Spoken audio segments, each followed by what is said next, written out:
for being with us today as we explore some opportunities in the circular economy. Very happy to have you with us. I'm Gina Johnson, Director of Programs at Sustainable Pittsburgh, and with me are Program Manager Sarah Sangiovanni and Projects and Events Coordinator Meredith Bennick, working behind the scenes. A quick note that this session is being recorded. A little background about the nonprofit Sustainable Pittsburgh. Sustainable Pittsburgh's in our 24th year serving the 10-county region of southwestern Pennsylvania. We work with hundreds of businesses and organizations here, as well as communities across the state to equip them for progress that builds a fundamentally equitable, resilient, healthy, and prosperous region. Before we get started, we like to take a minute to get a sense of who's with us today. We use a fun and easy tool. We'll use that for this poll, so please join us. It'll just take you a minute.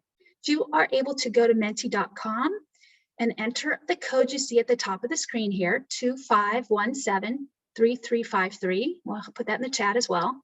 You'll see this question and an entry field. And you can use Mentimeter on your smartphone if you prefer to answer the question this way. We'll see the answers pop up right on the screen. So please join us just real quickly. We'll use this a couple times later in the program so that, so please keep that handy as we go. We're asking, to what degree does your organization already consider circular options? Would love to hear where you are on this journey. So some of us are not sure. A few learning and exploring options with us today, looking to incorporate it into your operations and all the things that your organization might do. Lots of you are learning and exploring. Some have a strategy and goals. That's awesome. Excellent to see that. Yeah, lots of organizations seem to be pretty far along here. And many also just exploring today. So that's great too. We're gonna take in a lot of information in this time. Not sure, yeah. Lots of us are just starting to get a sense of what it means for our organizations. And we do have all kinds on the call today.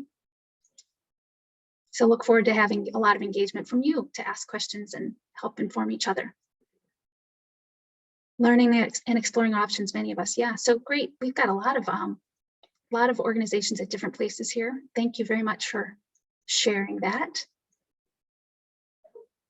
Yeah.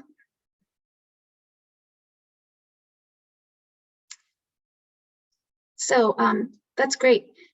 Again, please keep this menti.com page open because we do have a few questions coming later, but for the moment, we're going to move on to a little bit of background. Turning now to our agenda, we're excited to have an incredible lineup of circular economy experts with us today, people who are leading initiatives here and globally.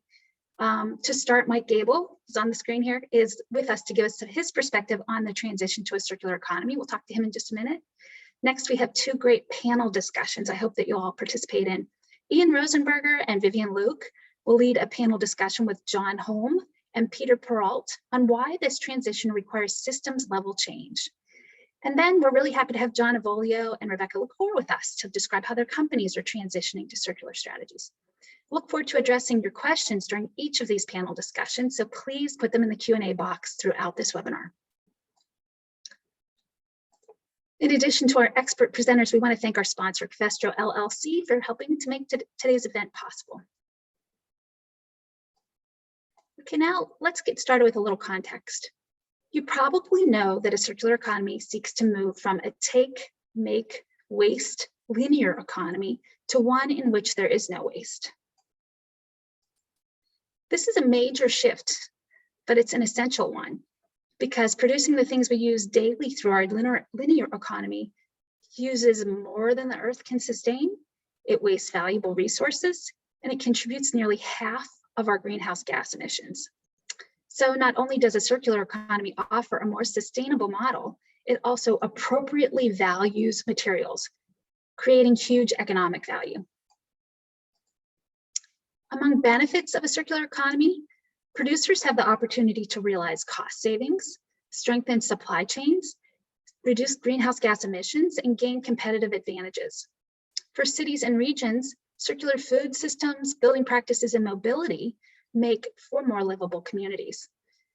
Circular practices can also enhance economic growth. So we'll hear about So the circular economy is based on 3 design principles that are driven by design. And that's important because 80% of a product's environmental impacts are determined at the design stage. With a circular economy, we design out waste and pollution, we keep products and materials in use, repairing, reusing, remanufacturing, or recycling products, and returning biodegradable materials to the earth. And we regenerate natural systems. For instance, farming in ways that rebuild soils and increase biodiversity. Underpinning all of this is a transition to renewable energy and materials. The 3 principles of the circular economy are not prescriptive, but instead they open the door to countless strategies. The Ellen MacArthur Foundation has identified the strategies you see listed here as ones that tend to be more successful, and often a company will adopt more than one. I'm going to just highlight a few examples. Companies that offer products as service include Rent-A-Romper, which rents kids' clothing as fast as they can grow out of them. Among companies developing safe circular materials, Evocative replaces packaging and other materials with those made from mushroom fibers. When it comes to dematerialization, which is using as little material as possible, Appeal is a layer of edible plant-based coating applied to fresh produce to prevent spoilage while eliminating plastic packaging. And modularity, finally, enables products to be repaired, reused, and refurbished more easily, as with Fairphone or Triumph Modulars buildings, which can be dismantled and reused. Some nations and cities around the world are adopting circular strategies too. Highlighting 2 here in the US, Charlotte has adopted a zero waste plan as an economic development strategy. A centerpiece is the Innovation Barn, which showcases local zero waste businesses like this tap room called Repour. The circular Charlotte strategy you see here, this report, which the city developed with Metabolic, is great. It's really worth checking out. Cool Sankey diagrams of waste streams and stuff like that. So I encourage you to take a look. Another one is Austin, Texas. They have a circular economy program to divert 90% of waste from landfills by 2040. This includes a circular economy incubator at the University of Texas at Austin and an online platform called Austin Materials Marketplace. So here in Southwestern Pennsylvania, we have been lucky to have someone leading on a circular economy for decades. Mike Gable is the founding executive director of Deconstruction Junction, a nonprofit reuse retailer promoting conservation through the reuse of building materials. In Mike's 20 years of leadership, Deconstruction Junction has grown into a $2 million operation, promoting the reuse of more than 6 million building components, employing a staff of 30, and hosting an award-winning training program for Goodwill clients with disabilities. You can see Mike's full bio at the link in the chat. Welcome, Mike. So we talked about a couple things. Thanks, Gina. Sorry, I had my mute on. No problem. You know, over the years, you've been doing this for over 2 decades, really spearheading this reuse activity here in the Southwestern Pennsylvania area. You've helped drive this evolution we're seeing from an informal reuse economy to an economic development strategy based on reuse. What are some opportunities for scaling up here and beyond that you see? Well, I think when I can speak to this mostly to sort of Construction Junction's evolution over the last 20 years, and you know, I've been very encouraged by the concept of circular economy because it puts the activity that we've been doing central to the mission of our organization as actually a development strategy, which means for me that I'm hoping that we can develop ways to prioritize this activity, to prioritize reuse, because our experience has been, as we're trying to develop an infrastructure to capture this material, we're essentially competing against a system that was designed to easily dispose of things. It's cheap, it's convenient, it's just the way that we operate. So we have to come up, and we've looked at how do we come up with a way to make reuse as convenient as first use. And we have worked to develop an infrastructure to do that. Where we are right now, I think we've developed a number of very innovative and crucial partnerships that are going to help us scale this activity. And I think probably the easiest way to demonstrate the importance of those relationships is just to talk about some of the current things that Construction Junction is doing. I also look at this activity sort of through two metaphors, to create a circular construction industry. One of them is using the metaphor of urban mining, and the other one is using the metaphor of buildings as material banks. I would definitely put Construction Junction in the category of urban miners. Our job is to discover the value of construction material that's basically either it's intending to go to the waste stream or it's on the way to the waste stream. And one of the biggest challenges of trying to deal with that material is actually knowing what's there, having an inventory of what is available, when it's available, what projects are coming up, so that we can actually plan around materials coming in. Because one of the classic things that happens with Construction Junction is that we get calls from architects and people doing big projects. And they say, do you have a certain volume of material? I need, 200,000 brick or 100,000 brick, or a certain number of board feet of lumber to do a building facade. Well, because the majority of our materials is coming in really, again, in an informal way, homeowners bringing us material, contractors occasionally bringing us material that they might have left over. It's really tough for us to get to that volume where we can really start to move the needle on people reusing material in new development projects or bigger projects than just somebody renovating a room in their house. We have recently worked and developed a pilot project with the city of Pittsburgh to do a 30-house deconstruction project dealing with a number of the city's vacant properties. The city has Pittsburgh has about 1,700 vacant buildings. That's an incredible amount of material. A lot of that material and a lot of those structures are kind of in decay. So our job in this pilot project is first to identify the value. So we're going through 300 of those houses to quantify which ones of those properties actually have material that can be salvaged, structural material that can be salvaged. Are we just doing partial deconstruction? Are we doing full deconstruction? That means basically taking things out of the building. Full deconstruction is taking the building all the way down to removal. And how much, how does the city, how do we develop a process to document and inventory and itemize these structures based on the value, based on their reuse value? And then once we have that quantification, we can start to project things like how many brick might be coming into Construction Junction in the next 3 to 4 months. So part of being able to scale is being able to have a consistent stream of inventory and a predictable stream of inventory. That's been an incredible challenge.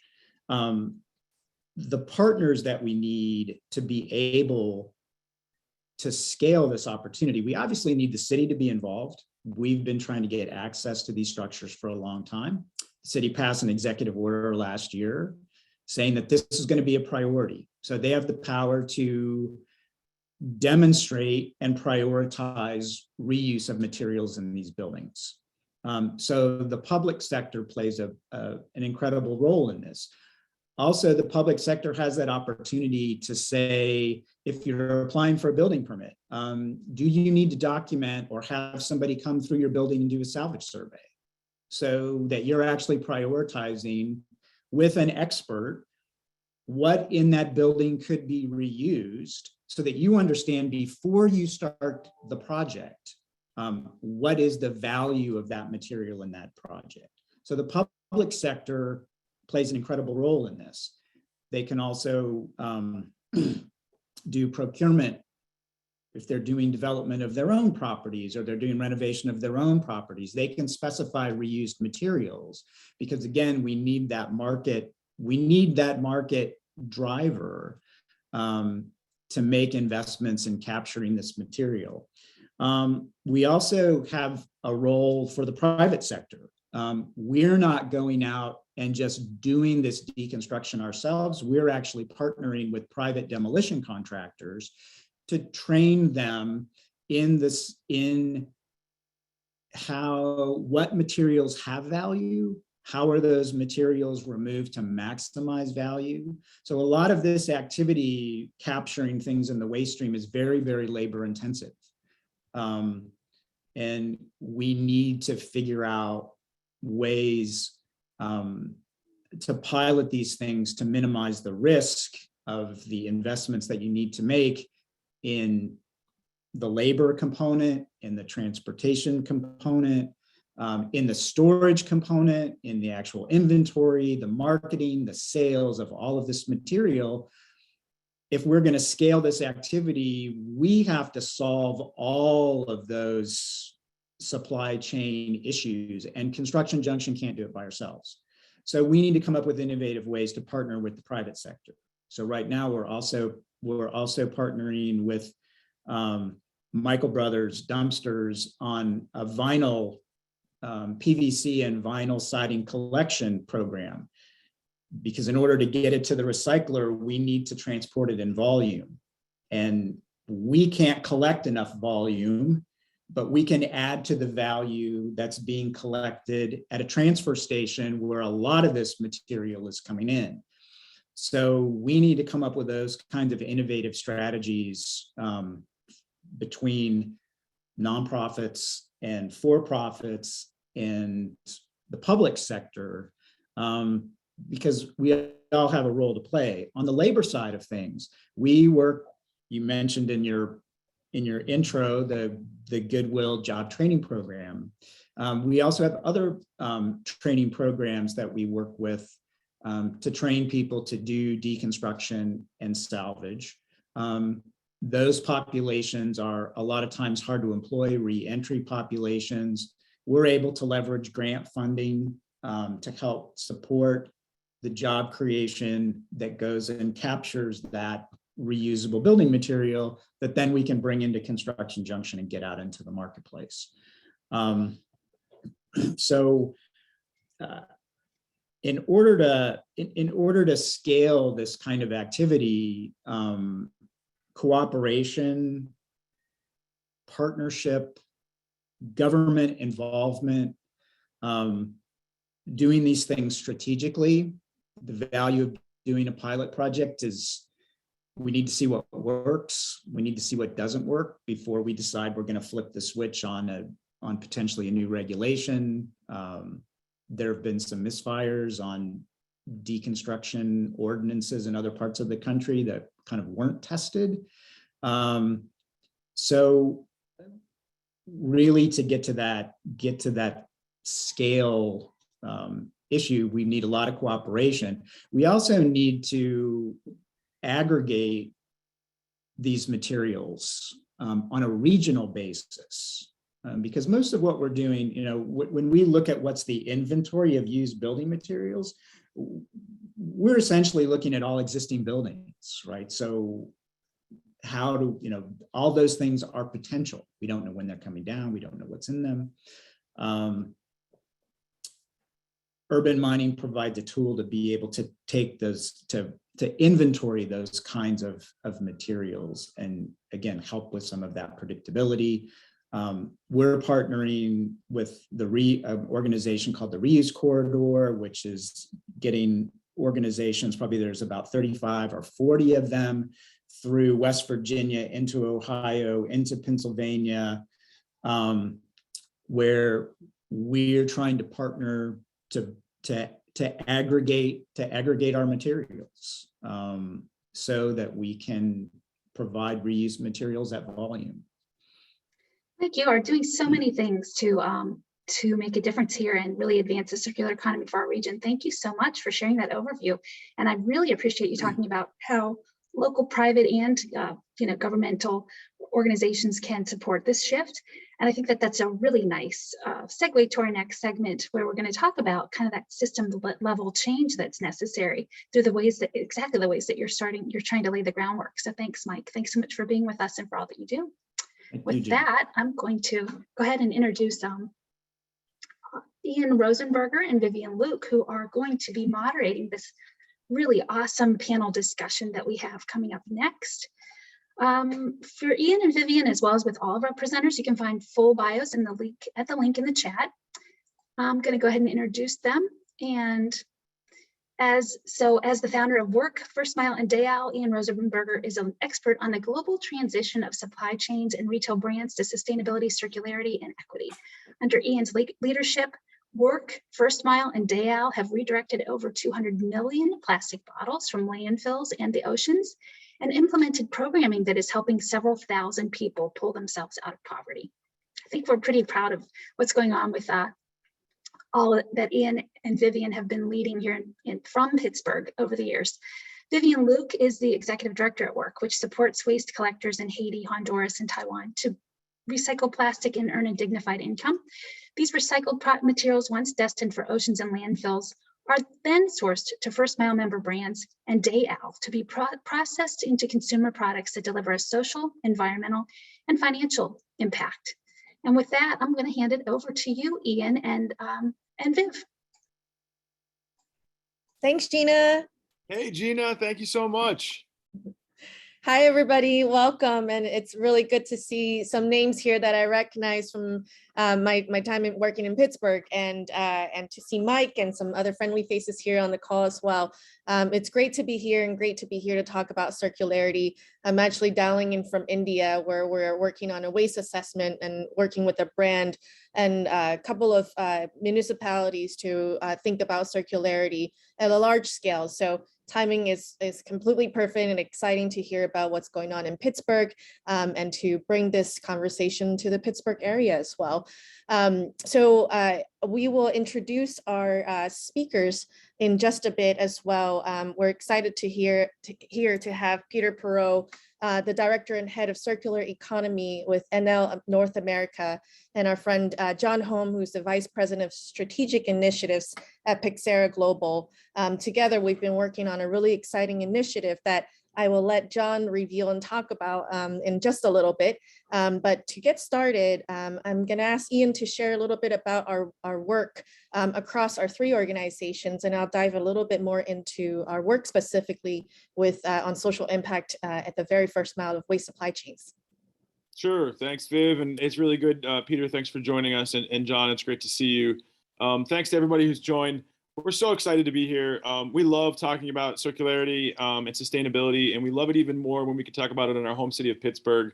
Viv and I have deep roots in the city, and it's just exciting to see so many good and familiar names here on the list. What I want to do really quickly is just outline kind of the size and the scope of the problem. We all know, because we're all sitting on the line, that the world is generally on fire at this point. We're drowning in waste. And if we don't solve these two problems, we're not going to leave the planet as good or better than it was for us, for our children and our grandchildren. I would say that the ramifications of the decisions we make over the next 5 and call it even 2 years at this point have enormous consequences, not just for the environment, but for business. And we're here to talk about how circularity and sustainability can transition. And there is no better place to do that than across policy and nonprofits and in the business community. Viv and I and the organizations we represent choose to believe. And we think we have fairly good evidence for the fact that climate change and the waste crisis are the single biggest business opportunity in human history, which is why we've created several different layers to our orgs that we hope do that really well. And I want to just talk about them very briefly because we'll get the chance to talk a little bit more as we get the panel moving with our excellent panelists. I started work because I had friends in Haiti that were looking for jobs, and I saw one renewable resource on the ground above all others, and that was trash. In fact, all the places I go on the planet that could be classified as low-income communities, you see a lot of the same two things. You see a lot of poverty and a lot of trash.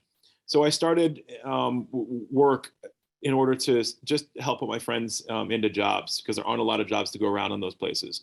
Viv and I were lucky enough to find each other. I think I was definitely more lucky to find Viv than me. And she's been doing that work on our behalf in earnest since that time. And she's my very dearest colleague. Then, because there weren't a lot of jobs to go around, we decided to create a business that would help to funnel the people that we knew into jobs. So, can't place people into jobs unless there's jobs to go around. So I started First Mile and Day-Owl as a means of driving an economic engine that would put my friends into good, dignified jobs. We started picking up trash in those places, not just in Haiti, but eventually in Honduras and Taiwan. And now we assess and map supply chains all over the world. There's in India, the team just came from Vietnam. And we help channel waste to really, really large organizations that are looking to improve their policies and reclaim their products. We didn't see that brands were doing it fast enough for our liking, so we created Day-Owl as an example for how a retail brand could act in 2022. Fully sustainable with first mile materials, and now fully circular. Anytime a person buys a Day-Owl product, they can send it back. Not only the product that we make, but any brand product in that category can be sent back to be repaired and reused. So we'll talk a lot more about those things, but I want to turn it over back to Viv and then to our panelists so we can get introductions done and get moving. Thank you. The only thing I'll add here is that as we're thinking about circular strategies and the environment, we also need to make sure that we are thinking about the people who are impacted and the communities who are impacted by all of this, right? We always say that there can't be environmental justice without social justice. And that's purely because all of the most intensely impacted areas by waste and by chemicals in the environment and damages to the environment presented by the consumerism and the models that we have right now is all piled up and concentrated in poor communities. That's Black and brown communities all over the country, all over the world, and all over the global South as well, which is why I'm here in India this week. But in order for us to actually address the waste problem and the waste challenge and circularity in all its entirety, we have to look at who are the very people who are being impacted by us not addressing the challenge, and how can we involve them in addressing the challenge? How can we ensure that they benefit just as much by us addressing this challenge as everybody else who is going to be benefiting from it? So with that, I'll turn it over to Peter to talk a little bit about the efforts that he's leading. So at NL North America, he leads efforts to transform the business towards an inclusive circular economy. He's a sustainability management certified professional and a certified Envision sustainability professional whose experience spans over the last 15 years working at the nexus of sustainability and technology. Peter, I'll turn it over to you to talk a little bit about how the private sector like NL is involved in all of this, and how do you drive change forward within the company and outside of the company as well. Well, thank you, Viv, and thank you, Gina and Sustainable Pittsburgh, for the opportunity to join the conversation, and thanks to the audience for joining. I'll start first with just a little bit about NL. I'd like to tell folks in North America that we are one of the largest companies you've probably never heard of. We are the largest producer of renewable energy in the world by installed capacity. We do about 80 billion euro a year in turnover, more or less, 65,000 employees in 33 countries, something like that. But in North America, we have three business divisions, which is our power generation business, NL Green Power North America, which is 100% renewable energy. We have a group called Energy and Commodity Management, formerly known as NL Trading, that took positions in energy markets, but was purposefully rebranded as Energy and Commodity Management because of our focus on circularity. And I think that's really telling. The commodities of the energy sector in general from the previous century are not the same commodities as we're looking at moving forward with the advent of renewables and electrification. And then finally, our third business line is NLX, focused on cities, so B2G, commercial and industrial customers, as well as B2C in the e-mobility space. In fact, the city of Pittsburgh is an existing customer of ours. We helped them procure 100% renewable energy a few years ago, and we're working with them on some electric mobility strategies as well. In terms of our overall circularity strategy, it really took hold about 7 years ago, I would say. And to me, circular economy and circularity is really tied to NL's purpose, and that's open power for a brighter future. We want to empower sustainable progress, and we really do practice what we preach. Our group CEO, Francesco Starace, sits on the board of directors for the UN Global Compact. We have significant commitments to achieving the Sustainable Development Goals. We're the first company in the world to issue SDG-linked bonds in 2019 to the tune of about 1.5 billion euro. And we have set very ambitious decarbonization targets. We have science-based targets for emissions reductions. We have a net zero ambition, which is really where I think circularity sort of takes hold, or the rubber meets the road, right? If you want to address all of your emissions, you have to look at your entire value chain. And so for NL, it's very core to our purpose, but we also view it as a strategic growth accelerator for the group. As we look at the issues that the world is facing right now, from environmental challenges, social challenges, geopolitical risks, volatility in markets, it's critical to embrace a circularity mindset. And for us, you know, similar to the well-known principles established by the Ellen MacArthur Foundation, circularity starts at the design phase. I know we're talking a lot about materials and addressing waste challenges, and that is critical and it's important, but we really have to think upstream and start with the design phase with the ultimate goal of regenerating our natural systems. When you look at the statistics around biodiversity loss and the concentration of biodiversity in the world, I think Colombia represents 80+% of the world's biodiversity. And that's kind of a frightening fact when you think about our footprint from an environmental perspective and the impacts that our choices and decisions have made over the past, 1.5 centuries. And so I want to leave more time for the discussion. So just wanted to say thank you again for letting me join, and looking forward to hearing from everybody. Thanks, Peter. Thank you so much. We're also very much looking to working with you in the near future as well. And I am excited to now introduce John Holm, Vice President of Strategic Initiatives at Pixera Global, where he spearheads the organization's circular economy strategy, designing, convening, and executing inclusive circular city and zero waste community programming. He also leads the organization's circular economy thought leadership content, and is a frequent speaker on circular economy. I'm super excited to have him here today because I know a lot of your questions centers around how everybody, multi-stakeholder, multi-sector should be working together, where the incentives lie, and how to incorporate community perspectives with corporate perspectives. John is the guy at the very center of all of this, bringing all of us together and bringing these the vision together as well. So John, I'm going to hand it over to you. Oh man, thank you, Vivian, for the way too kind introduction, and it's wonderful being part of this discussion. Thanks for having us here, and thank you, Sustainable Pittsburgh as well. Yeah, let's dive in a little bit. I think first and foremost, a little bit of context about Pixera Global, just for framing. So Pixera Global is probably one of the, I would say, most impactful nonprofits you've never heard of. Peter, sorry, I had to leverage some of your language there, where we've been around for 30 years, but really operating at the intersection of the public, private, and social sector, really working to solve solvable problems through the alignment of public, private, and social sector collaboration. So partnership is in our DNA. So this whole convening thing, that's just part of how we do things. I think one thing that's really unique about us is that we've worked in over 100 countries. We've seen a lot, we've experienced a lot, and all of our interests lie very similarly with what Vivian and Peter said as well. It's about the local communities who are the first and foremost at front of all of this work in the circular economy space, and the ones who are really not only not benefiting, but are getting hurt because of the current extractive take, make, waste model and the implications of that. So just a little bit of context.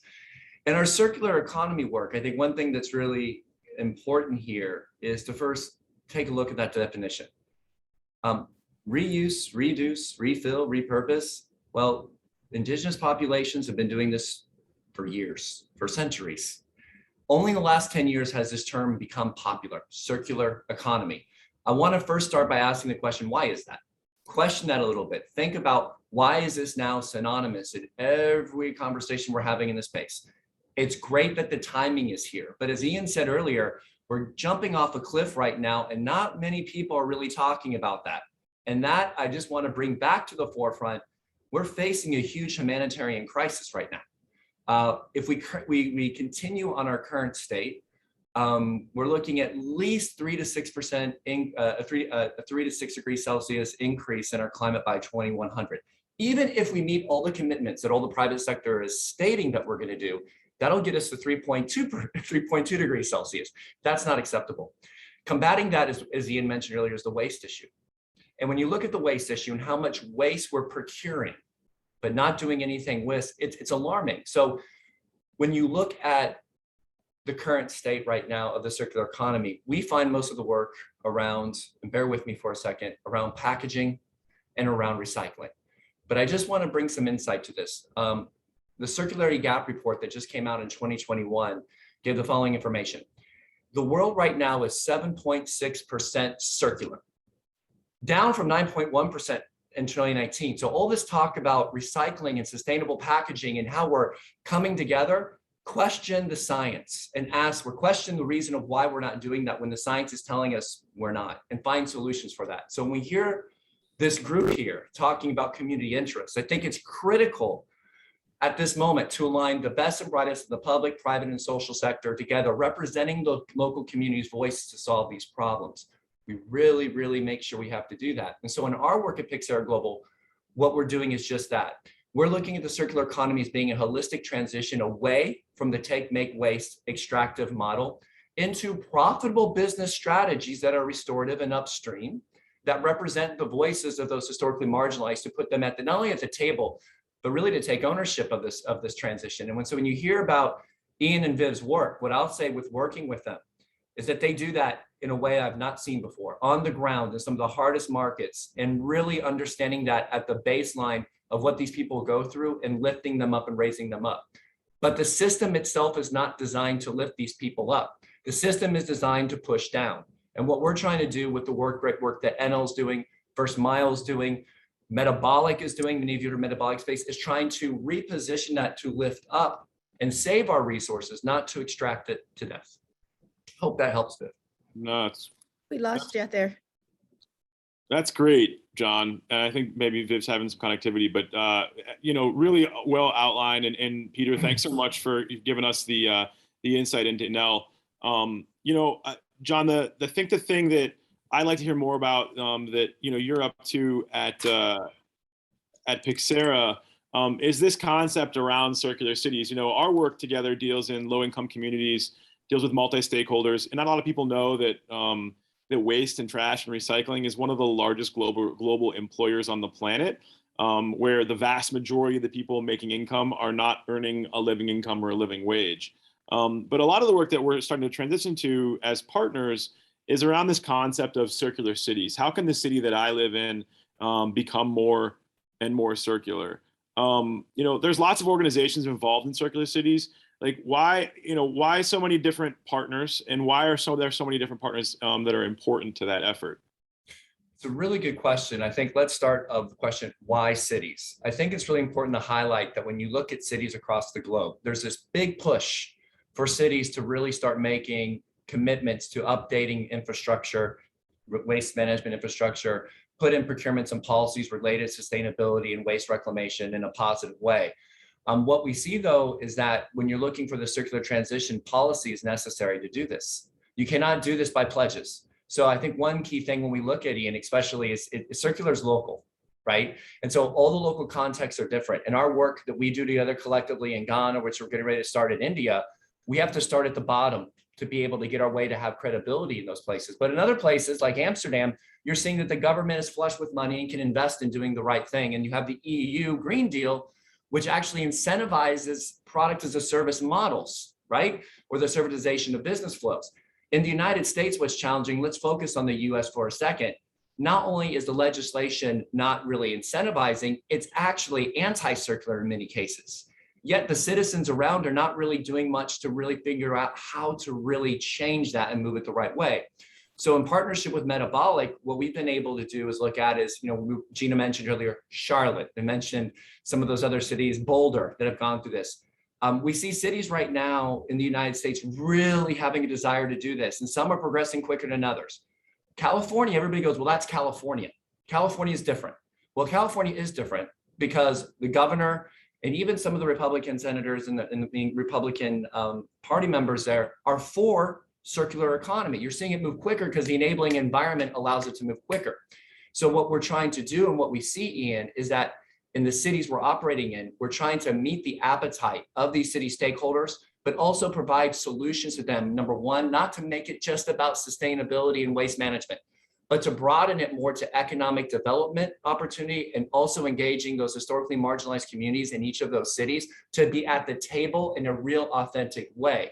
And then potentially, and I think what we'll talk about a little bit later, is to bring funding models to those cities to help them out to where they're not doing it on a silo and just trying to get pledges and spin their wheels. So I think to make a long story very short and a complex issue very easy, public-private social engagement in cities is critical. Cities want the engagement right now.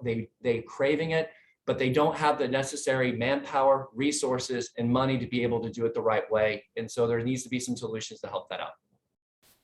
You mentioned a couple of cities there, and I want to get back to that in a second because we're going to ask you about which of the cities are doing it right, so the people here in Pittsburgh can learn. But I want to go to Peter really quickly. Peter, the full circular strategy that Enel has is really interesting to us. Tell us about the process you and the leadership team took to transition the company to a fully circular strategy. Because I know there's people in the chat that have been wondering that as well. Well, I think it's a ongoing process, right? We're constantly learning, but I think it started with a top-down sort of support for the notion of circularity and a recognition. For example, I think it was about 3 years ago, Accenture identified $500 billion of value at risk for the electricity sector alone in the next decade if we were to not embrace the circular transition. And so, we're a publicly traded company. We're listed on several different exchanges in several different countries, and we are beholden to shareholders. But what we found is that, our focus on ESG and sustainability as core to our purpose, number one, defining that as our purpose, and then developing our strategy around that, has freed up our access to capital. Because for institutional investors and others, they see companies that are performing well from a sustainability perspective and focusing on circularity as de-risking their portfolio versus investing in, fossil fuels or other sectors that might be heavy emitting, right? And so what it required was that top-down support, but then getting each of the various business lines on board, a lot of training, a lot of education, and also working across different industries and across different sectors. The challenge is, in transitioning to a circular economy, it cannot be addressed in a vacuum, right? And so I'm talking to our customers about this stuff. I'm talking to our community partners about it. In fact, Mike was part of the Marshall Plan for Middle America activation event, which was underwritten by the NL Foundation. And we were talking about the reuse corridor, and we continue to engage with them. And we know that with a just transition for the energy sector, that means leaving no one behind, right? There are people working in traditional energy generation, thermal generation jobs that are going to need jobs as we transition to renewables. And we know that also we're going to have to electrify the consumption of energy. It can't just be fossil fuels. And so we need to make sure that that transition is just, that we are engaging, we're training, we're developing our workforce. We're starting at like the K-5 level of educating children. And what that does is it unlocks a lot of opportunities. right? And so we took this very focused approach. We set some ambitious targets to improve our circularity as a company. And then we had to engage across our value chain to measure all of the material inflows and outflows of the group globally, which is no small task. And then you take those global numbers and you start to localize them. And then you try to understand what are the levers that we have to pull across each stage of the value chain to improve our circularity. Is it looking at forward markets for materials and being able to hedge against that market volatility and risk? Is it localization of supply chains through second life opportunities and reuse of materials? Yes. Is it new business models around sharing platforms and that provide greater accessibility? Yes, all of these things. And we partner with universities about it as well. And we're at the point now where we're on our third year of reporting quarterly all of our circular economy performance to the group level CEO and all of the directors at a global level. And we have established industrial and environmental KPIs for our performance against those initiatives. We also have validated economic KPIs because, again, it's a growth accelerator for us. And I'm told, I'm not in those meetings, I'm not that high up the food chain, but I'm told that it is the first slides that are reviewed after our health and safety slides, which is obviously, core to our business as well. And so it took that top-down mindset, but it also took a lot of training and education and a lot of collaboration, which is why we love working with Pixera Global, the Circular Cities Coalition. We're having conversations with the city of Pittsburgh, who's established some really ambitious goals as well around accessibility to public charging for EVs, for example, and sustainability and decarbonization goals. And we all have to kind of work together to figure this stuff out. Really, nobody's got a silver bullet, right? There's no playbook of do this and thou shall be circular in 5 years. Like this doesn't exist. But we know that this is the decade of action, and we have to take action now. And so it's don't let perfect be the enemy of good. Start quickly, move fast, measure, manage, and then you can go set ambitious targets and track your performance. That's awesome. Thank you, Peter. I want John, if you can help us connect this to the communities. This is really, really wonderful discussion. So here in India, within the next 10 years, the waste industry will be the same size as the pharmaceutical industry here. And that's huge. And yet at the same time, the informal waste network, those who are at the very first mile of collecting that material, that resource, that valuable resource, makes 5% of that revenue. So, I love for you to talk about on your zero plastic waste community work. Your clients are the marginalized community groups in locations inundated by the plastic waste with underdeveloped waste infrastructure. How should businesses and communities be thinking about their part? As you're, bringing all of us together, how are you connecting the NLs with the communities that we're working with, and how should everybody else be thinking about that? Yeah, great complex question. I'll try to simplify it as much as possible. I think it's a couple things. We believe that you have to meet people and organizations where they are. We cannot assume that everybody is trying to do the wrong thing or messing things up on person. It's sloppy and messy, and that's human nature. But I think there's different levels of way we look at it. First, I want to highlight NL's business model and approach. NL's business model is upstream regeneration at scale. That should be the model for pretty much companies to move forward. Now, when you look at companies like Philips on product as a service and servitization of their business, not selling light bulbs, but selling lighting as a service, again, I want to highlight the profit economics around upstream a little bit, because we're only talking about consumption for the sake of consumption models. And so just highlight those two examples to think about it. So when you talk about NL, real quickly in this conversation, it's more about working really on the ground as a partner, as a peer almost, to help on the electrification towards renewable energy. They're not generally in the space, they're much more closer to us, hence being part of a coalition, for example. When you look at other companies, and let's talk about companies in the petrochemical sector, there's issues. You can make the case that the model itself and the lobbying power that certain industries have, make it almost impossible to help find solutions because they don't want to transition. You have to then meet those companies where they are and say, open up your eyes a little bit.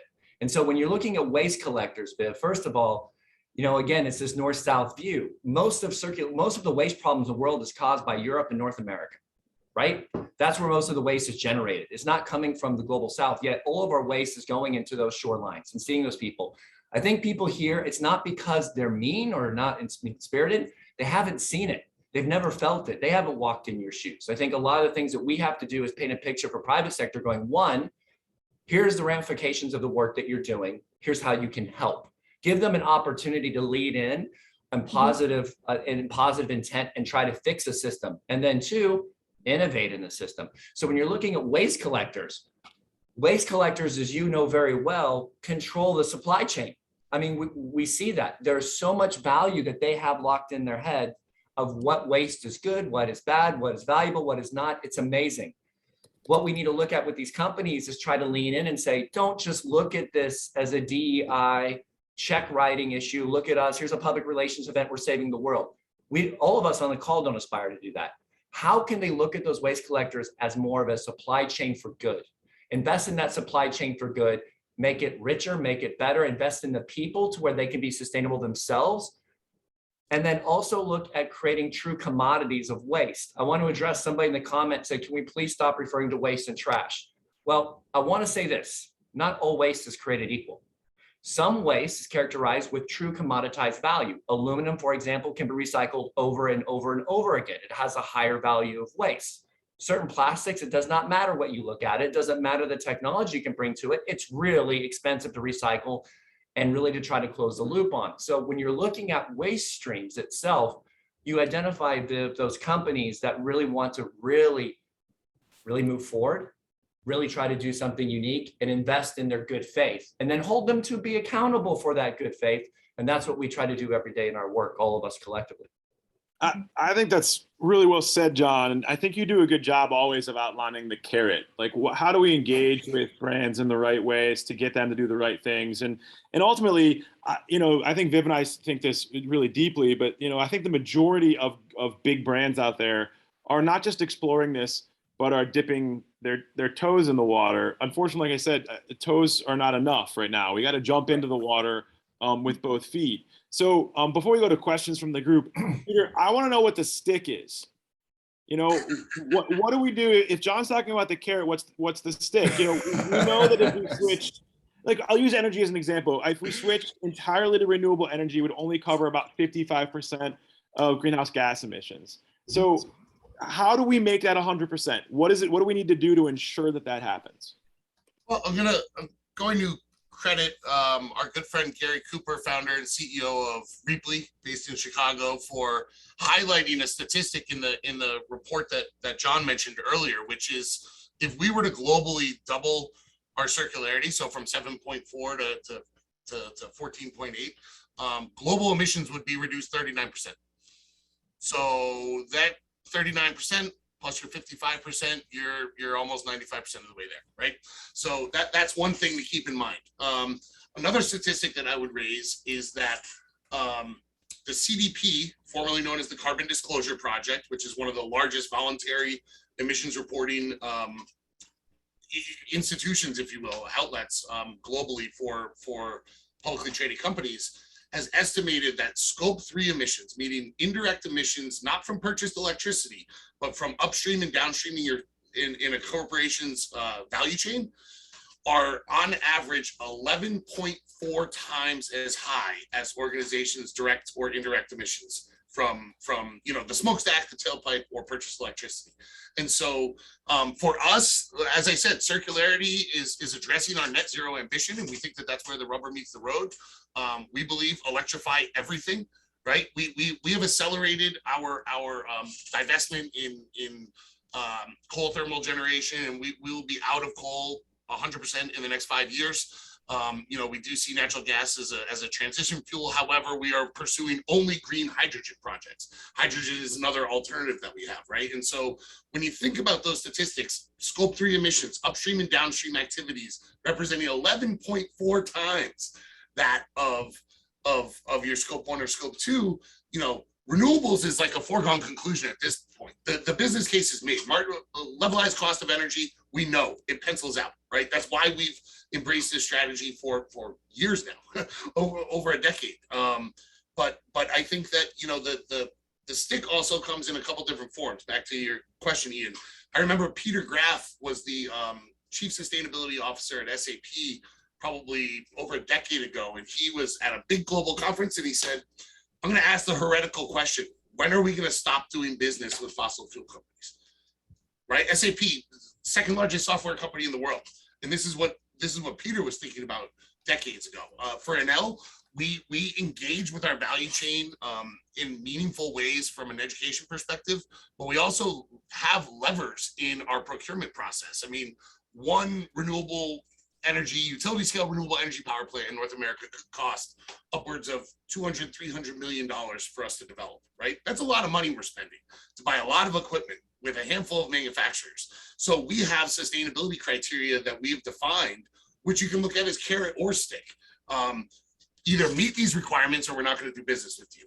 You don't have to meet these requirements. That's option one. Number two, you don't have to meet these requirements, but if you do, we will provide you up to a 4% commercial offset in the tendering process. So if you meet them and your competitor doesn't meet them, you can be 4% more expensive with them, and we're going to vote with our dollars for the sustainable option because it's going to reduce the embodied carbon, the embodied emissions, and our scope 3 emissions. And so I think there's multiple ways to do it, along with there's been much chat in the chat window about, you know, regulatory and policy levers. I'm happy to go into that, but yeah, I think it's, you know, it's both carrot and stick, and just acknowledging the impact that the value chain as a whole has versus, you know, just your single operational silo. That's great. Well, I'd love to open it up with the last few minutes that we have here. And there is a question in here in the Q&A. So I'll start with that one from Chris Gassman. What are the unsolvable issues that we need to address to make circular economy the default?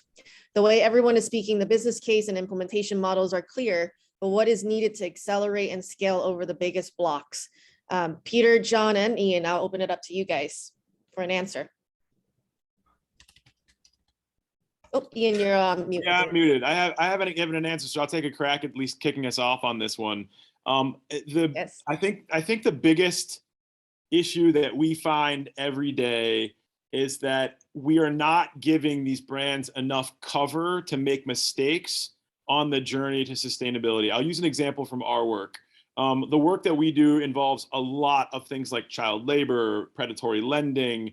Brands historically don't want to clean up messes in areas where there's kids picking up trash. They just don't, so they stay away from it. And so First Mile and Work seek to give those organizations the cover they need to be leaders in the space instead of being pariahs in the space. We need to be able to give CEOs and C-suites and PR heads and marketing heads the fodder that they need to use these changeovers as a win. Some of our best clients, I'll use HP as a great example because they're such a good one. You know, they have stood up on the idea not of, oh my gosh, there's kids in our supply chain, but we have remediated through our work with First Mile and Work, you know, child labor in the biggest landfill in Haiti. Now that changes something from being something, oh gosh, we need to shy away from, to Dell and Microsoft and any other tech company that's out there saying, well, what are we doing about child labor? Right? Those are the conversations that need to take place in boardrooms in order for this to be sped. And I don't think we do that well enough. So the business case is clear. The problem is psychological. And I think that's the thing we need to be tackling over the next 2 or 3 years in order to get this right. Mm-hmm. Thank you. Yeah. I'll jump in on that one. Peter, do you want to do a coin flip? Go ahead, John. I'll add a little bit, but keep it short at the end. I think we need to look at not addressing the symptoms of the problem, the recycling infrastructure, the issues with, you know, making micro pledges of climate and go to the root.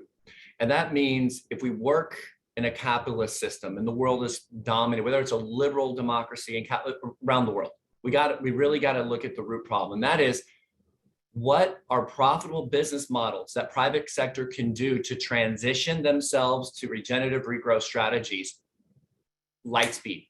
What policies are we going to in place to allow for that to happen? And what penalties are we going to impose on those companies intentionally and willfully breaking those barriers all the time? Unless we can have a system that provides the governance to allow for innovation upstream and regrowth, all this conversation for us will not move the needle to meet the scientific targets that we have to deal with. And so I I absolutely agree on brands, like Ian, 100%. I'm just saying it's also what I think in this conversation, it's another either or. It's not binary. It is so many ands that we have to do. And I think if you're going to the root of it, it's almost reshaping and redefining how we view profit and what that looks like in natural capital, in literally profits, and rethink a little bit of our governance of how we incentivize the circular model. And I just want to also say that the world is not so bleak. We can do this. Like if you're already seeing some of the stuff that's happening in the EU to a degree, some of the Green Deal stuff, and the innovation that's built into the hardwire of the United States of America, but their incentives to do that have to be there in order to engage. If we don't have that, we're just going to be stuck trying to solve symptoms all the time, and that's just going to be a vicious circle. Peter? Yeah, I think, looking at Chris's question, if I were to try to be brief, and then I'm going to expand just a little bit, unsolvable issues we need to address. Entropy, number one. We're doing it the way that we're doing it because we've always done it this way, right? That's a real problem. NIMBYism, it's a huge problem.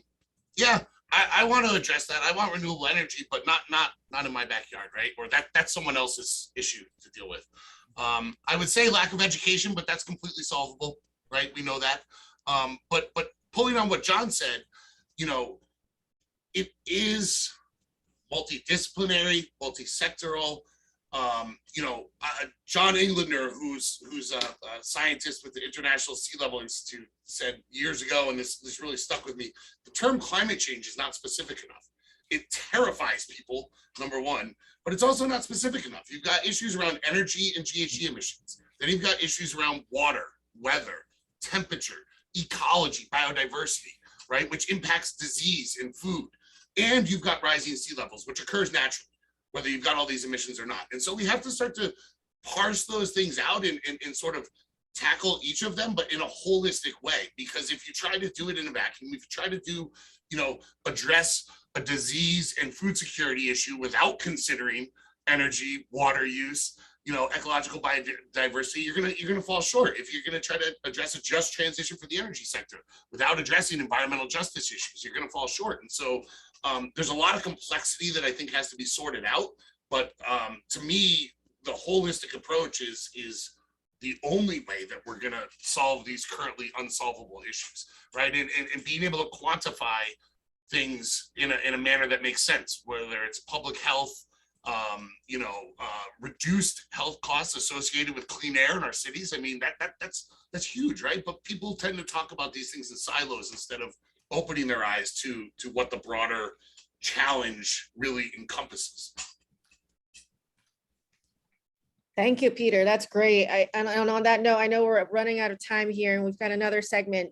There are a couple of additional questions in the Q&A, and I'm going to ask our panelists to help us address those separately just on the chat. So with that being said, Peter, John, thank you both so very much for being a part of this and for the very energetic and exciting chat. I know that there is so much more to cover. And I hope that, with our partnership and our initiative around circular cities, we can bring that conversation to Pittsburgh in a much more deeper level. So if anybody would love to join us in that effort or learn more, I will share our contact information in the chat here and hope to have more conversations with you all. Ian, thanks for joining me and being my panelist host. Conspirator, yes. Thank you so much. And Gina, I'm gonna hand it back to you. Thanks, Gina. Thanks, guys. Thanks, everybody.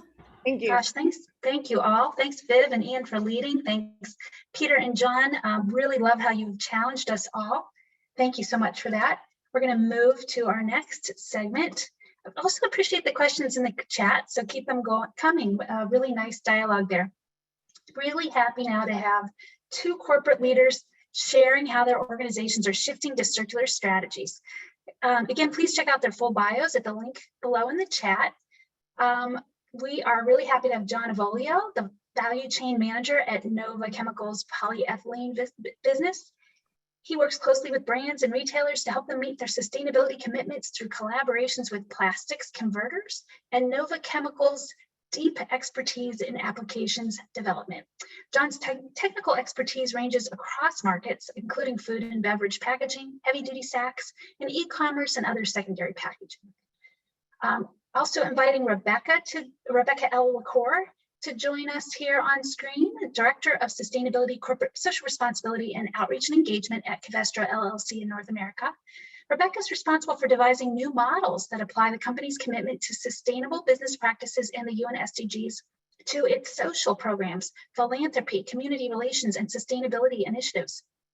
Here in Pittsburgh, under Rebecca's leadership, Covestra holds its annual Think 30 Summit to bring the global UN SDGs local in order to accelerate partnerships that foster sustainable business development and social innovation, and to showcase how these goals can be achieved by leveraging the growing need for purpose among individuals, organizations, and businesses.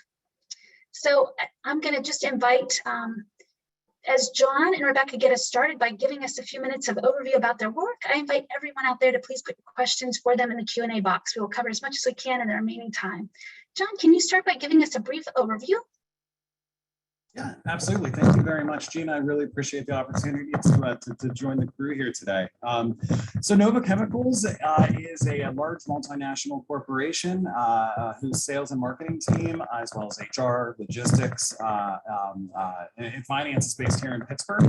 Much of our manufacturing is actually located in Canada. But what we actually do is we produce polyethylene. Polyethylene is an infinitely recyclable plastic. You probably interact with it numerous times a day. Everything from, the iconic milk jug for your bread bag, but even the water that comes through the municipal water pipes tends to be a polyethylene product. And so many opportunities to interact with that product throughout the day. So really what our work is trying to make sure that that from a circular economy perspective, that packaging, for instance, is entering into the circular economy. And so we look at it from really three different approaches. The first one is virgin plastics, and certainly from a virgin plastic perspective, there are 2 or 3 different areas of focus that fit into the circular economy. And certainly the first one is responsible packaging and making sure that that packaging is as lightweight as possible, and that you are essentially creating the idyllic package to enter into its next life. The next one would be to create fully recyclable packaging. And so, just as a quick example, I think we're all accustomed to, stand-up pouches, products that we buy on the grocery store shelf every single day. Typically, these products are not recyclable. The challenge that we've had in the food packaging industry is for roughly 40 years, consumers have asked for a lot of needs.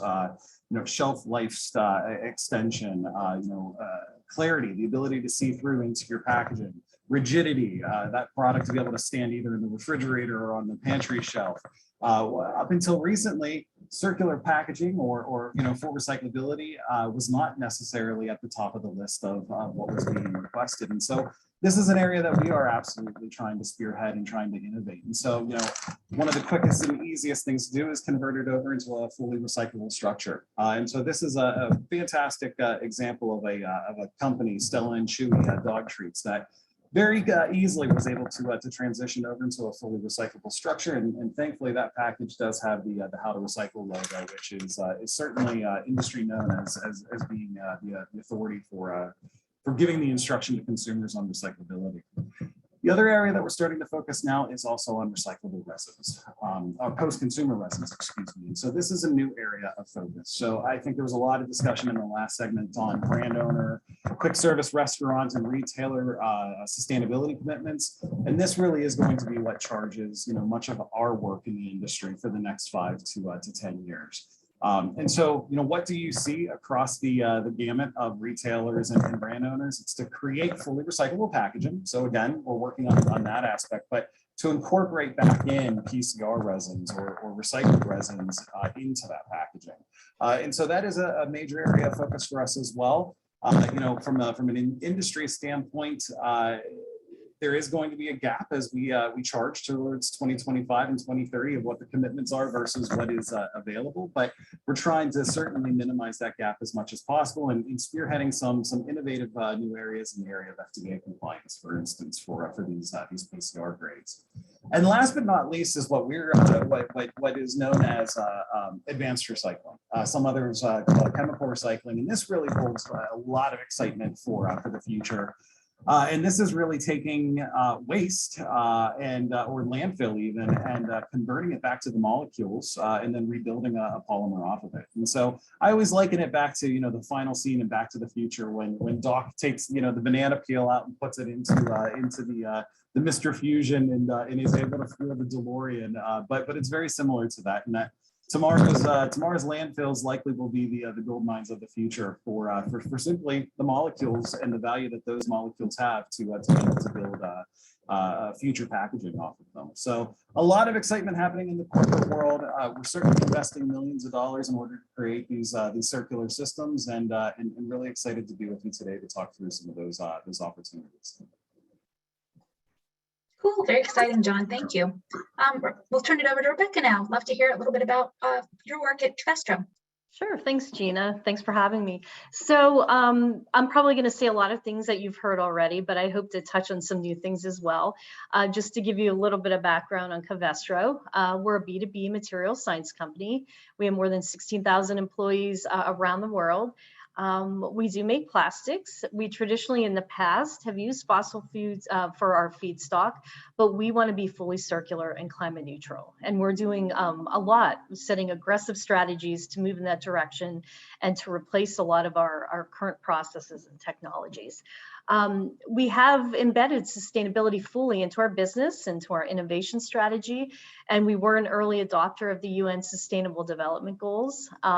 One goal is we've set really clear targeting of 80% of our R&D around the UN SDGs. So 80% of what we're doing in research and development is going towards sustainability. And then a little bit about what we produce and what we do. Again, we make the materials and the products that go into like an end product that you buy from someone else, but we do provide products and technologies and solutions for a lot of industries, including automotive, construction and electronics, energy, healthcare, and sports, to name a few. So practically anywhere that you look around your house, in your car, drive across a bridge daily, you're seeing some of our products. And, like a lot of people have already mentioned and said today, in order for us to become fully circular, we know we have to leave behind consumption and production that's scared to one off. We can't do it anymore. We need to avoid waste as much as possible. We need to stop burning and losing carbon without recovery. And we need to have enduring value creation cycles, which is really, really critical and important, especially for us when we're so far down the food chain and we're making the raw materials that go into things. We still have a responsibility for that end product and what may happen to that end product that somebody bought from another company. So for us, it's finding alternative raw materials and feedstocks, like moving from fossil fuels to bio-based, using innovative recycling like chemolysis, for an example, renewable energy like onshore and offshore wind, and it's absolutely critical to work jointly and collaboratively. I know that's a theme that we've heard on and off today, and I'll be pounding that home too. But you can't do this alone. We have to work together. So just share an example. What does this all mean? What does this look like for us? We have a project going on in Europe right now that hopefully someday can be replicated in the US and other regions. And it's going on there because things are different. They're a little further ahead of us, and it's the EU who's sponsoring and funding this project. So there's money behind it because they want to see this type of circular initiative succeed. It's a closed loop process from start to finish. So mattresses are basically collected at a point at the end of their life. They're sorted and they're disassembled.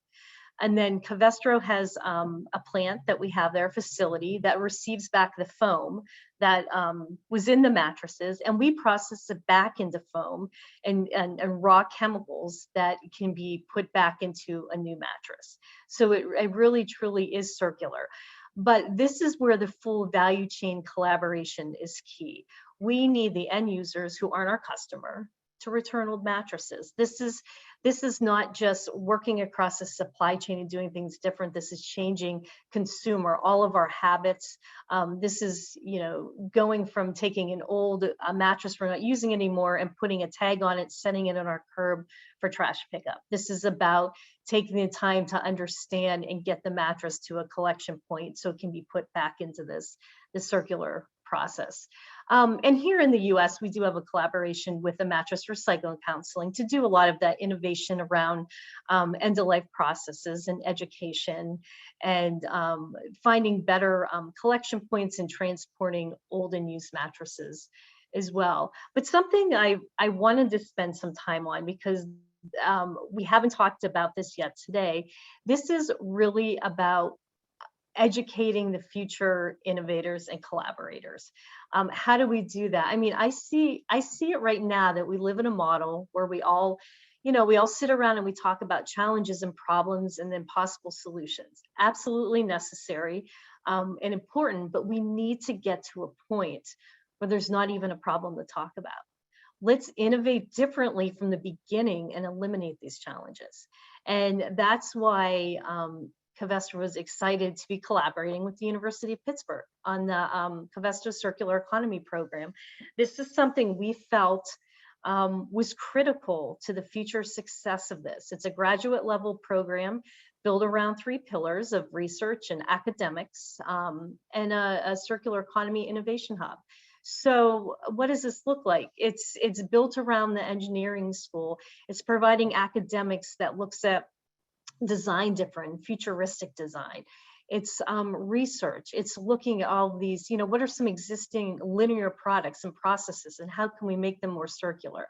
And then the innovation hub is let's create out of this research startups. Let's fund projects. Let's put them into action in the region. Let's create jobs and let's walk the talk. So we're really excited about it. It's one of the first of the kind programs in the country doing this type of education around circularity. And we think it's critical. We think it's critical that we get people early on understanding this, coming into the workplace ready to hit the ground running and just thinking differently about how things are designed and used. Thanks, Rebecca. That is pretty cool. Thank you both. So getting into some discussion, and I do encourage questions from our audience too. I just wanted to start with a few. This is such a big shift for both of your companies, and you talked about some of the considerations that you have. Can you talk a little bit about how your organization, kind of from the very top, views the business case for shifting to circular processes? Yeah, I mean, I'll gladly go first. From Nova's perspective, from the top down, it's really a mandate, and so we are actively looking at vertical integration and investment and joint development agreements to really lead the charge in both the area of material development as well as recycled incorporation and certainly in the area of chemical recycling. We are actively working with universities as well as private organizations to try to really crack the massive amounts of thermodynamics that need to be resolved in order to bring those products at scale to commercial phase. But certainly from our perspective, it's absolutely a mandate across the board. If you look at what our goals were in the 2010s, it really was to triple in size of virgin capacity. And now all of our mandates for 2030 focus around sustainability and circular packaging. Yeah, and I could say ditto a lot of the same things, but I will say that the big shift we saw is, I already mentioned, is the change and focus on R&D, such a high percentage of it around sustainability. And then we announced at the end of last year, a lot of CapEx of our budget and investments going into circularity projects, almost all of it. So it's really important. And then additionally, compensation for board level and all Covestra employees, no matter what level you're at, all of our, there's compensation now tied to our sustainability performance being climate neutral, and also our success in circularity. So it's critical, it's important, it's demanded of each and one of us, and we all have to contribute to it. Good. I appreciate you mentioning kind of the incentives that need to be put in place as well. So thanks for mentioning that, Rebecca. We do have a question in the Q&A, if we want to go to that right now. Alice is asking, do you have any sense of what portion of the sustainable packaging that we're seeing on the market is functionally recyclable versus recyclable in branding only? It seems like lots of items with that label are not accepted by local recycling programs. It's kind of getting to what you were talking about, John, creating a lot of wish cycling, which creates even more problems for recycling streams. It's a really great question, and I do appreciate the question. Roughly 35% of the recycling stream is polyethylene. The majority of the remaining amount is polyethylene terephthalate, which, if you're not familiar, I mean, it's your classic water bottle, clear plastic bottles. I think the challenge that we have specifically in North America is it's a combination of recycling systems as well as antiquated recycling systems, as well as consumer education. One of the challenges I think that we have in North America is that the intent is there, of course, everybody wants to recycle, but we have a bit of a challenge on how to recycle. I think there was a great opportunity in the 80s and in the 90s to create the recycling symbol with the arrows that, chase. How many people understand what that actually means? We did a consumer survey ourselves where, we put, number 1 through number 7. What does that mean? And most people actually thought that number 1 simply meant that it was the easiest and number 7 meant that it was the hardest. That's absolutely not what that means. It actually identifies the type of material that those are. And so that I think is a challenge. The other challenge that we have in North America is curbside versus retail return. Not many people realize that, in curbside, it's great, everybody utilizes it, but flexible films can't go into your curbside programs. Let's say 95% of the country can't go into the curbside program. So even if you have a package such as this that is fully recyclable, this package has to go back to the retail store. It has to go into the lobby of the retail store, big box store, grocery store, and that's how it gets back into the recycling system.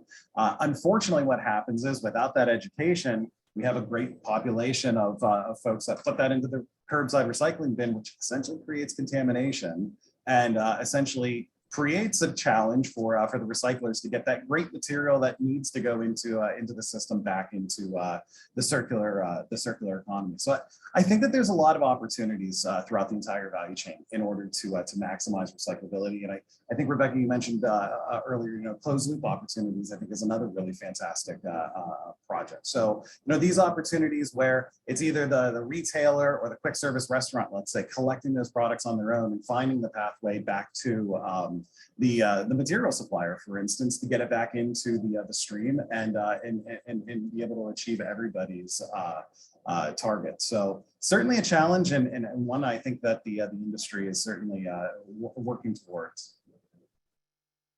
Education, yes. Another theme that we heard today. Probably the biggest theme, getting back to this theme of partnerships, in the various kinds of collaboration that need to happen for all of this to be successful, whether it's education or whatever.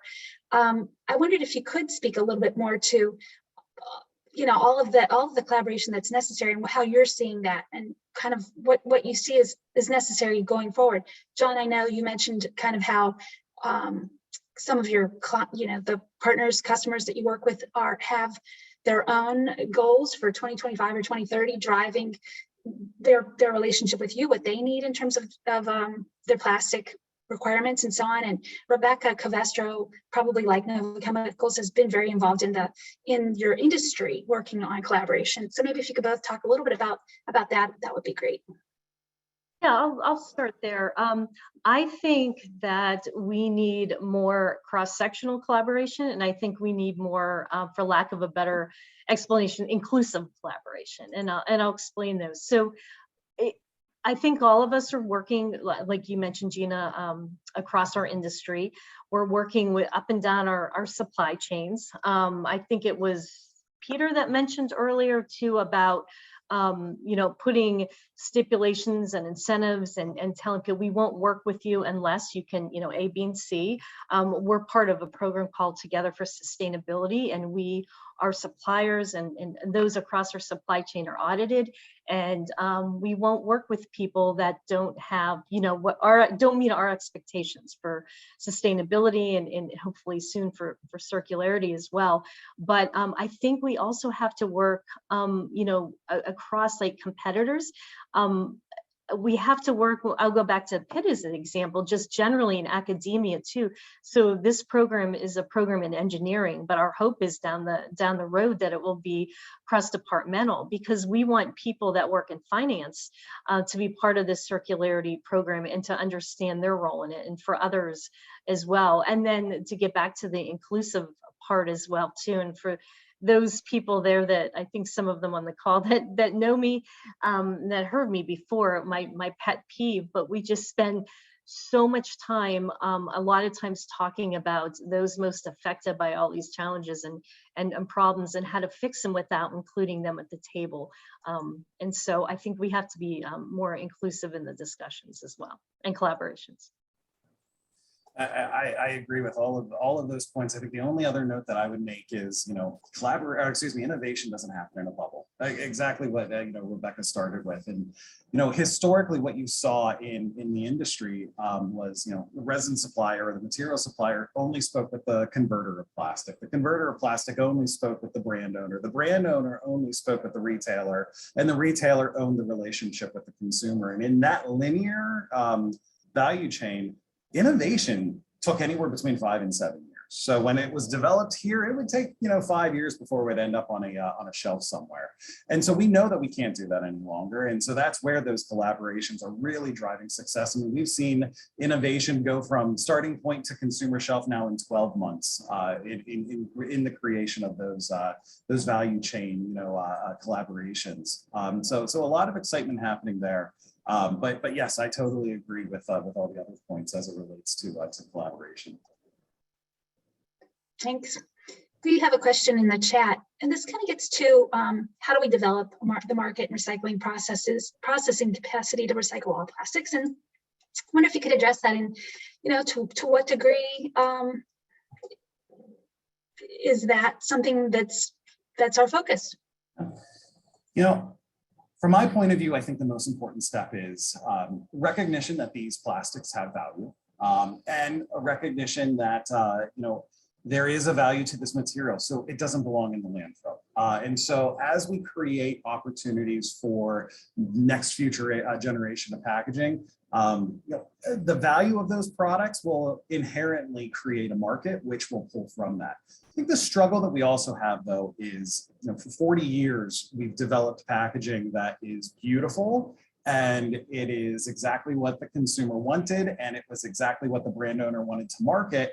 And there has to be a little bit of give and take on the future packaging. So, for instance, hot dogs. Hot dog packaging is a Frankenstein's monster of packaging, because it's like 4 different different types of plastic, 9 different layers that come together to create a gorgeous package, but it's completely non-recyclable. Do you need to see your hot dog before you buy it? Do you need to see your shredded cheese before you buy it? One of my favorite examples, actually, that I have here, rice. Have you ever put down a bag of rice because you looked in and saw a grain that was slightly different than others? But those transparent windows, for instance, create scenarios where they gear towards beauty rather than geared towards recyclability. Now, the industry is absolutely elevating and creating packaging that will still allow those systems to or those structures to still be available. But I think that that is a bit of the give and take. We're starting to hear the terminology embrace the ugly. And I do think that it actually creates a really great marketing campaign for first movers. So, in an environment where your shredded cheese, for instance, is sitting next to every other shredded cheese, but it looks different, consumers are going to be drawn into that. Say, why does this look different? Oh my gosh, it's because it's made out of a fully recyclable, fully, post-consumer recycled material. I'm going to choose that one over all of these others. And so I think that for the first opportunity, brands as well as private label have equal footing. One isn't any higher than the other in innovation, because it is all open source, and it does afford the opportunity for a first mover to really define marketability. We will be looking for that in our local grocery stores, John. Thank you. Rebecca, do you want the last word on that as we're coming to the end of our time?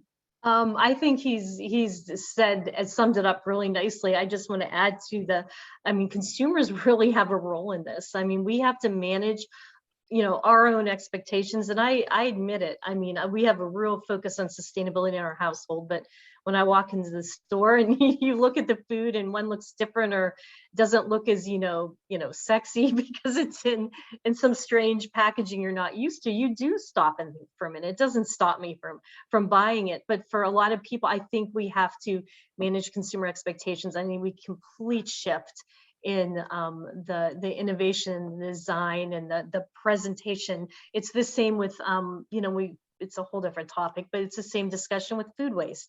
When you have the store that can't set out the bruised pieces of fruit because consumers won't buy them, there's nothing wrong with it. There's nothing wrong with it. So there's a lot of work to be done there as well. Yes. Again, getting back to education. Well, thank you both. So happy to have you. We really appreciate having your expertise, and thanks for being with us today and sharing the innovative work you're doing. With that, we're going to share just one final slide before we go. We want to invite people. I think we're going to skip the Menti and in an attempt to get people back to their desks.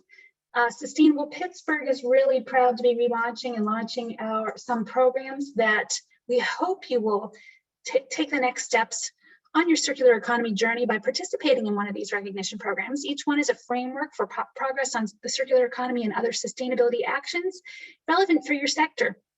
You can go to our website, sustainablepittsburgh.org, to sign up. And with that, I want to one more time thank all of our incredible presenters and our sponsor, Covestro LLC,